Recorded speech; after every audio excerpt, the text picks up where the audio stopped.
Welcome to Series 3 of the Women in Industry podcast. My name is Kirsty Davies-Chinnock, and today I'm joined by Kate Da Silva, who is General Counsel at Cornish Lithium plc.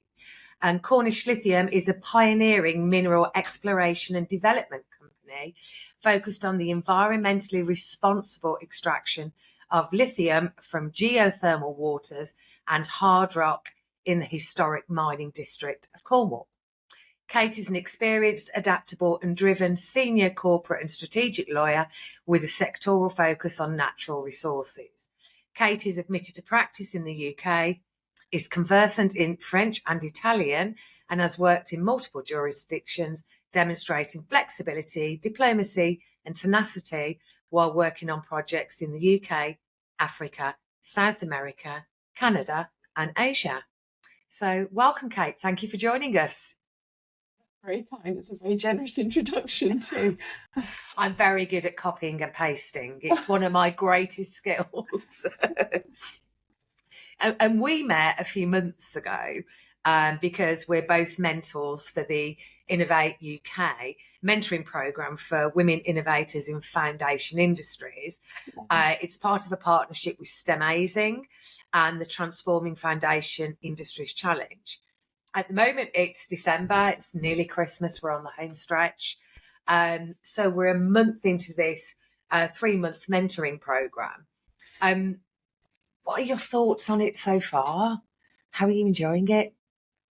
I mean, it doesn't sound very intelligent to say it, but I'm genuinely just loving it. I'm really loving it. I couldn't be prouder, I don't think, or more motivated to be involved with the programme. It is, as you've just alluded to, it's a national programme, and the premise for those that aren't aware of it already was to drive the green energy transition by supporting our foundation industries, and in particular our women in foundation industries. And I suppose I'm really, not to get too political, at 10 a.m. in a December morning, but so pleased that our prior government saw how important it was to support and encourage women in the foundation industries, and our current government as well is still throwing an awful lot of support behind that. I think on a more personal perspective, I'm really lucky because, as you said, I've been selected to be a mentor, but I'm also a mentee on the programme. So I'm getting insights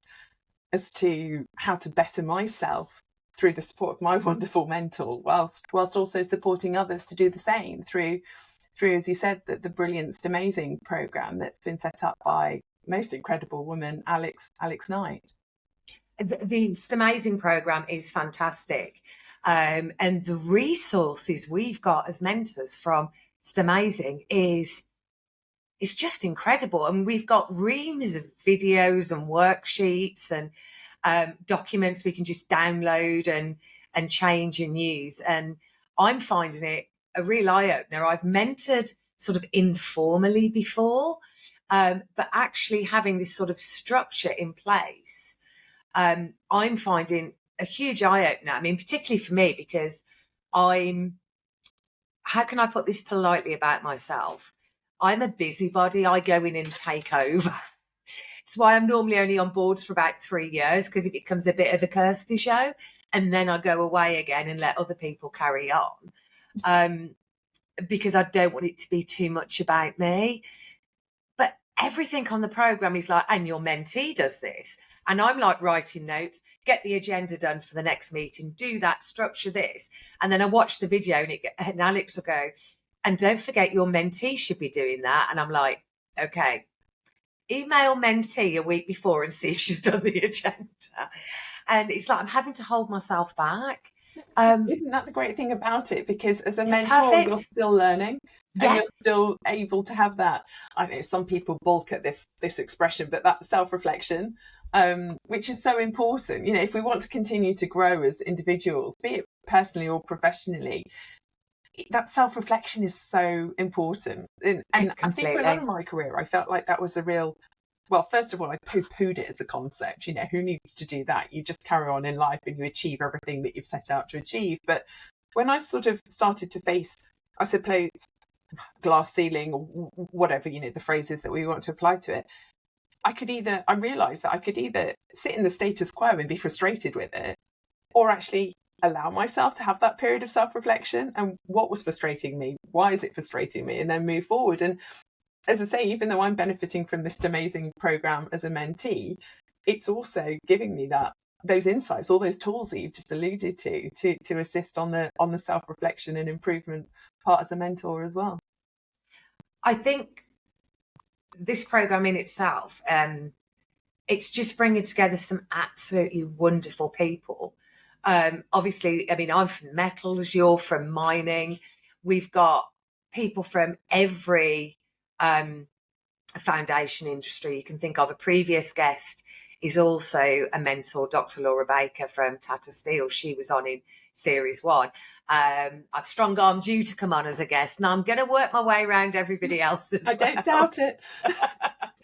But it's just when we sort of, in our sort of monthly catch-ups, it's just great to hear their experiences when they're talking about their first session or initial conversations. And I have to say, everybody is really sort of adhering to the letter that it's confidential, no names are used, nothing revealing is used. But the mentors are just, as a group, so excited. It's just great. I mean, I think particularly as the mentors, we've all got a level of experience, some decades under our belts.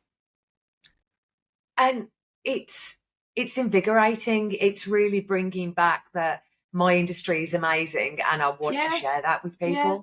Absolutely. Yeah. And also sort of not just our industries, but our roles within the industries as well. So when we had those first calls with the mentors, like, crikey, I didn't really even think that was there as a subsector of the industry, or, that there's that role within that sector of the industry. And so it's continually educational as well for us all. It is completely. So we'll have to see how we get on as we go into 2025. Yeah, it's a good place to leverage ourselves from, I think. I think there's going to be a lot that's going to be useful. And of course, it's skills that we can use in the day job and that we can pass those skills onto others as well for them to use. So it's going to have a ripple effect. Yeah, absolutely. And so, obviously, being in the foundation industries, we know that metals and minerals are incredibly important. We sort of hide in plain sight into the everyday fabric of society, particularly Western society. And all I knew about lithium was that it went in batteries, and, that was it. But Cornish Lithium has secured agreements with the owners of mineral rights over a really large area of the county, and is looking to use modern technology to completely reevaluate not only the region, but how lithium is mined and produced, and also other vital technology metals as well, but looking to do it in a low carbon and low impact manner.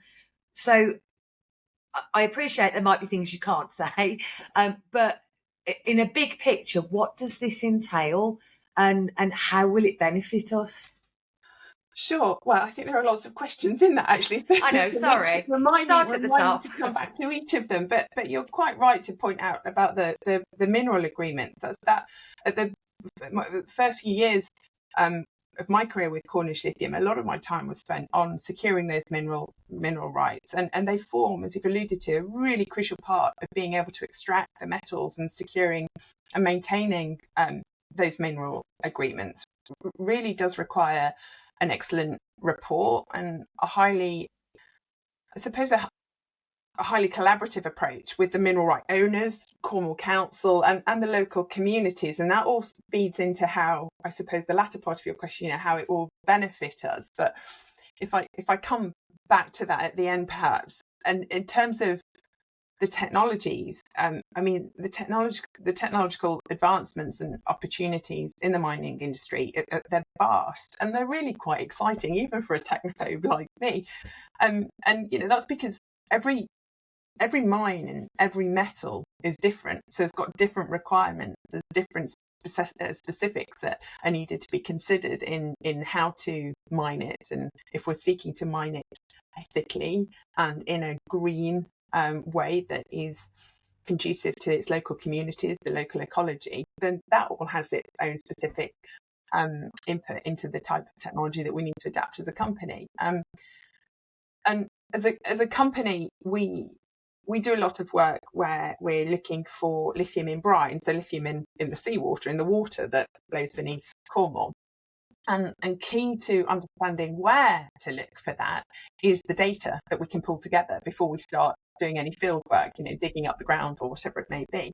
And so that involves curating historic archives, of which in Cornwall, I mean, it really is poldark country. The documents and the archives that are available are very wonderful stories, and films, books could be written about it. It's really fascinating. But so we started off, and we continue to use those historical archives, and then conduct some very small scale geological field work, and also use satellite imagery, which is ever advancing. It seems that each time we have a new contract with the satellite imagery, it's advanced from the last time. And that's combined with adopting and using geophysics as well to measure everything that's in the subsurface, everything that's underground. And then that's all pulled together using a range of different data analysis techniques. And we have a very, very specialised and clever in-house team of data scientists and data engineers who then work really closely with our geologists to identify where the best place in Cornwall within our mineral rights is to extract the brine. I suppose it's helpful for those that aren't in the mining industry or not aware of what the lithium industry is like, is that to explain that there are other examples of how we seek to extract metals, and there's been a leak. I think we're very lucky in the sense of us being here right now at the end of 2024, and when the founder and my CEO, Jeremy Rathall, founded the company in the back end of 2016. At that point, the only conventional way to extract lithium from brine was through evaporation, which is why a lot of, I think, people historically and traditionally thought of lithium as being in the high mountains of South America. But the problem with evaporation is that from brine is that it doesn't just take the lithium, it takes everything else as well. So there's that one step, and then there's the further processing step that's required to then take the lithium out of all of the other deposits that have come from that brine. And so if we roll forward now 8 years to where we are, there's this, you may have heard of it, direct lithium extraction, or DLE. And the DLE technologies come in all sorts of forms, lots of different techniques. And given the advancement in the DLE technologies and knowing the data, or the data that we have rather, of the subsurface in Cornwall, means that we can be really selective about which DLE technology provider we then use, understanding which is going to give us the highest result in terms of the best output of lithium ratio to everything else that's removed, and doing it in the most economically and also environmentally sustainable way. It's important that, the economic stability and environmental sustainability very much hold hands, and that the tail doesn't otherwise wag the dog. But that's on the lithium in brine side of the business. But Cornish Lithium is split into two businesses, really, for all intents and purposes. We have the lithium in brine and also the heat. That's one side of the business. The other side of the business is the more traditional hard rock project, which is near St Austell, it's one of the old China clay pits, which if you do a Google map search, a Google Earth search, you'll see sort of big swathes of white in northeast Cornwall. And so the hard rock project is up there. And there have been technological advances on the hard rock mining as well. And the technology that we as a company decided was best for us, again, from an economical, from an environmental, and from a quality perspective, it removes the lithium from the mica, from that China clay, via a leaching and purification process. Rather than actively digging it up, extracting it and putting it back again. We still have to dig it up, Yeah. but it's what's dug up is then leached and purified as opposed to being blasted with heat, which is what you see a lot of the lithium producers in China, the hard rock lithium producers in China doing. So no, there's no avoiding digging it out of the ground. That has to still happen. But it's the technology with which we process what is dug out of the ground and then what produces the lithium sulfate and then the lithium hydroxide. And it's that process where there have been vast technological advances and leaps forward and methods now that we can adopt and apply, which do mean that what we're producing is a much more greener solution. And I suppose that's a nice segue as to working out how do we measure, if something is low carbon, or is it a sustainable choice that we're making. And there have been huge advancements, which you'll probably know as well for your own company, Kirsty, but there have been huge advancements on how we can monitor what is sustainable. And we, as a mining company, we benchmark that process through the mining life cycle assessment. And in our case, the life cycle assessment looks at several impacts, several categories that quantify the CO2 impact of producing lithium. Yeah. And we benchmark not only the extraction methods, so the technology I was referring to for processing the hard rock lithium, but also to map how our continuous improvements across the business should look, what they should look like and how they can happen. And whether that's sort of benchmarking and assessing what we're doing at the early engineering stage or through the suppliers we engage with as well, and the energy providers that we're engaging with, and working on, when I say global, I mean for the company, a global, so both inward looking and outward looking strategy for decarbonisation that benefits the wider region as well. So, sorry. I was going to say, I think the life cycle aspect as well, when you're looking at sustainability, the less CO2 used to extract the mineral to start with, and then how long it lasts. Obviously, the purer it is, the more you've got, the further it will go. And that in itself is just going to have a huge impact on the life cycle. Absolutely. Yeah. And it's important when you're thinking about the life cycle as well, what part of the community, and by community I mean the local community, but also the global community, do you need to be able to produce your lithium, to get your lithium out of the gate? As I briefly mentioned, which energy suppliers are you engaging with? But also, if we think about, which drilling contractors are we contracting with, and what are their impacts? What sort of CO2 emissions are they looking at, or what is their environmental strategy? It's a much bigger picture, and it's ensuring that how we operate as a company within one single region can be, I've said it a couple of times already, but the most economically viable, whilst also ensuring that it's the most environmentally sustainable as well. And it's going to need to be quantified and qualified moving forward with CBAM. Obviously, we've got the European CBAM, the UK one is due to come in, then we're going to have America's, possibly, maybe not, with changing presidency, who knows.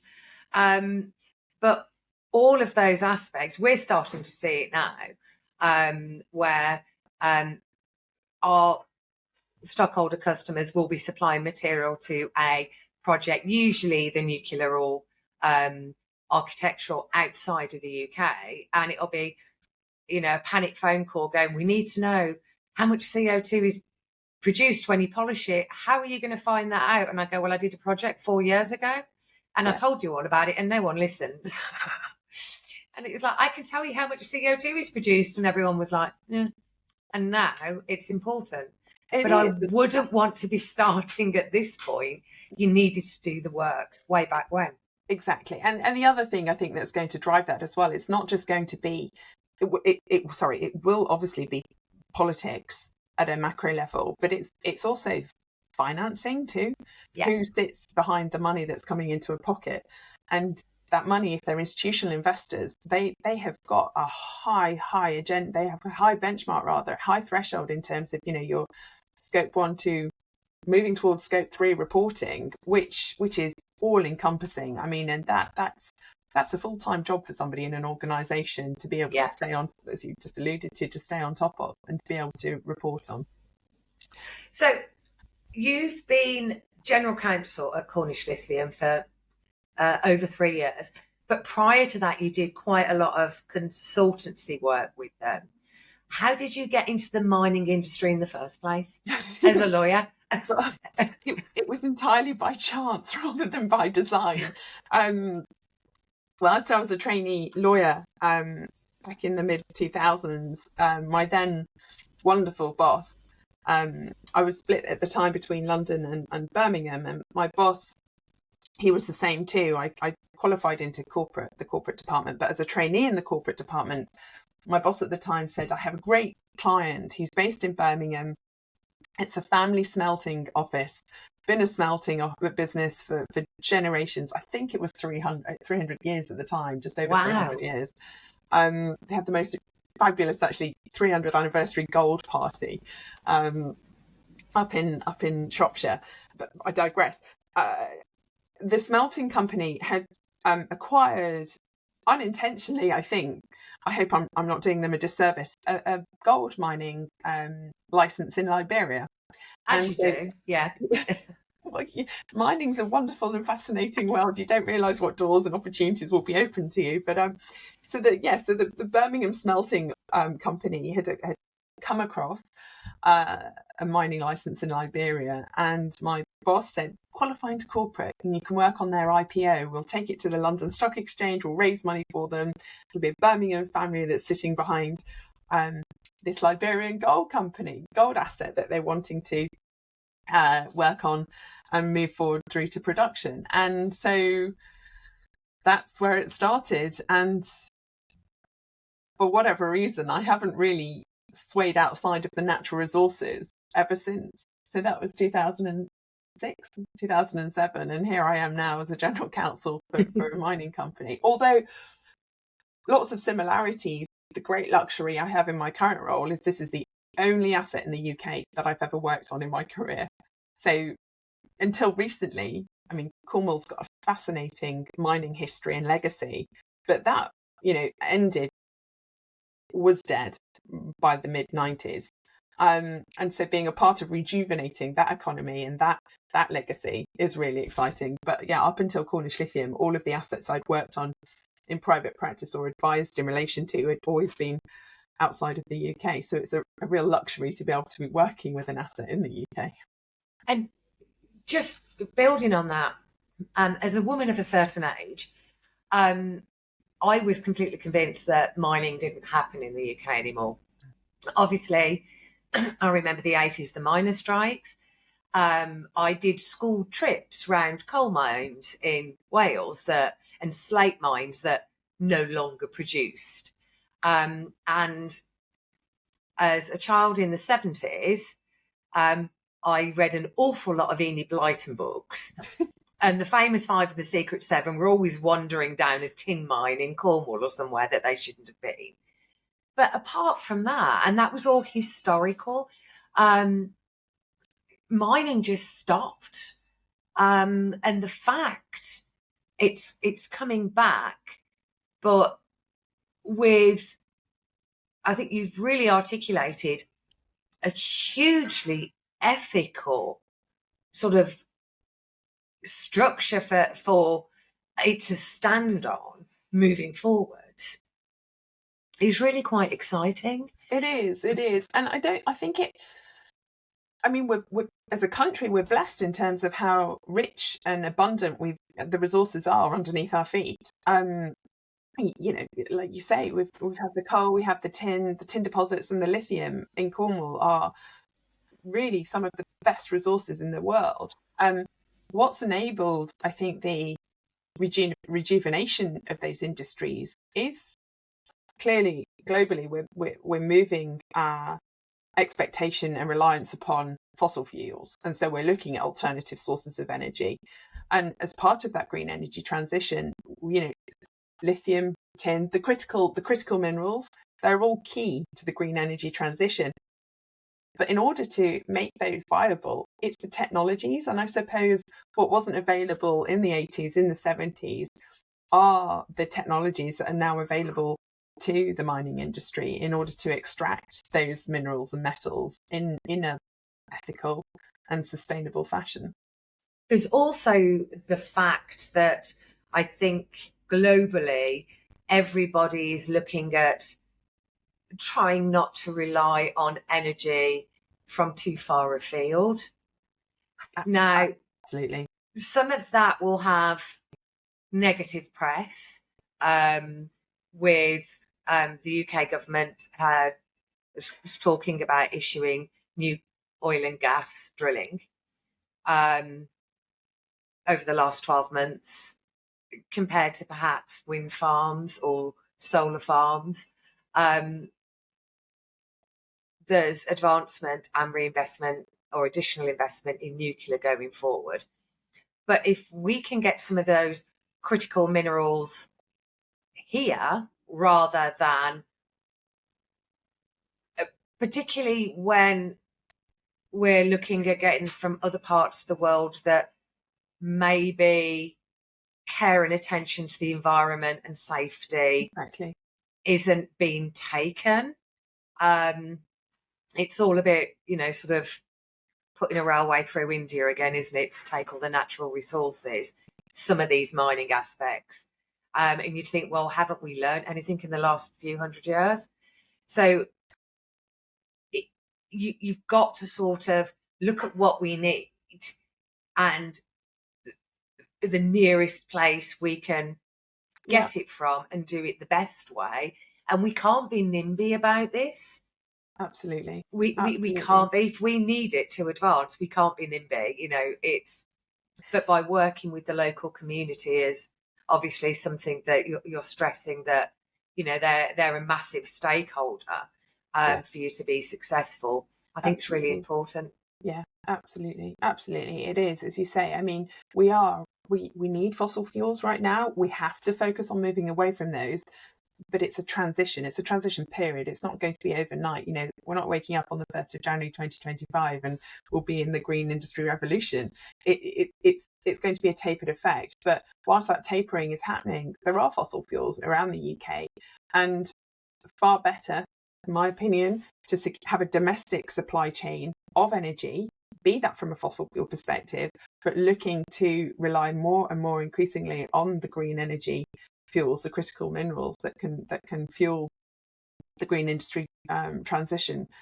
But it's a balancing act. It's a balancing act to ensure that we have a domestic supply chain, so we are safe from an energy perspective as a country, but also continually pushing ourselves as a country as well to ensure that we're at the cutting edge of technological advances and the green energy transition. And important, when we're thinking about the solar farms, to balance the ecological impact that they have. If we're taking swathes of fields up to put solar panels down, is that necessarily the right thing? And I think it's all in the detail. Yeah. Everything has to be thought out so thoroughly and carefully to ensure that we hit the right note. But it's a mixing pot, isn't it? We still need that, but then we can do a bit of that, and then we want a bit of that, and then we can move a bit more to that. And as you say, we're not going to wake up in a fortnight's time on the 1st of January and go, ta-da, it's all done. Yeah. Well, it depends what Santa brings for Christmas, I suppose, which is next week. Is it next week? Oh my goodness. Yeah, it's a week tomorrow. Gosh. There you go. So Christmas is a week tomorrow, and you've got 2 young children, so I imagine it's fairly chaotic in your house. Well, I mean, yeah, my daughter's decided that she's 10 months old, and she's decided that wake up time is 5 a.m. this week.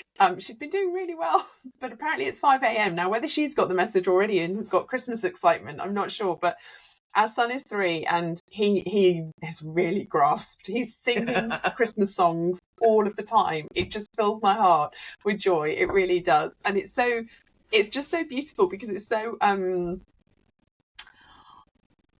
simple.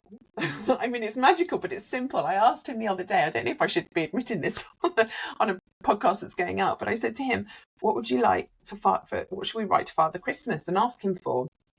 And he said, some new marbles. He's been on about new marbles for quite some time now. He has this marble game and he's lost a few of them. They've gone, probably in the dog's tummy, I don't know. But marbles, a gingerbread man to share with Mummy, Daddy and Isabel, his sister. And then, and this is the piece I shouldn't really admit to, a beer. So my 3-year-old son would like marbles, a gingerbread man and a beer. I don't know what that says about our family. But as I said, That's interesting, Liz. I I like the fact he only wants the one. That's responsible drinking. I blame my husband for taking him to the pub for a treat of a beer after dog walks, but yeah, it's beautiful when people, before having children, and people would say, "Oh, Christmas is such a magical period with young children," and I heard and I understood the words, but I suppose I didn't really feel it. I've always loved Christmas, but it's another level of magical with a 3-year-old. It really is. It definitely is. I mean, my son is a lot older than 3, but he got married a couple of years ago, so we're building new traditions now with him and his wife, and I know it's silly little things like when we moved house, me and my husband, to the house we're in now, in 2017, we started buying the Swarovski tree star each year as our Christmas treat. So we do that every year. And when they moved into the flat, I bought them a Swarovski tree ornament. So they get one of those each year. But Swarovski this year have done a range they did it for Chinese New Year. My daughter-in-law is Chinese.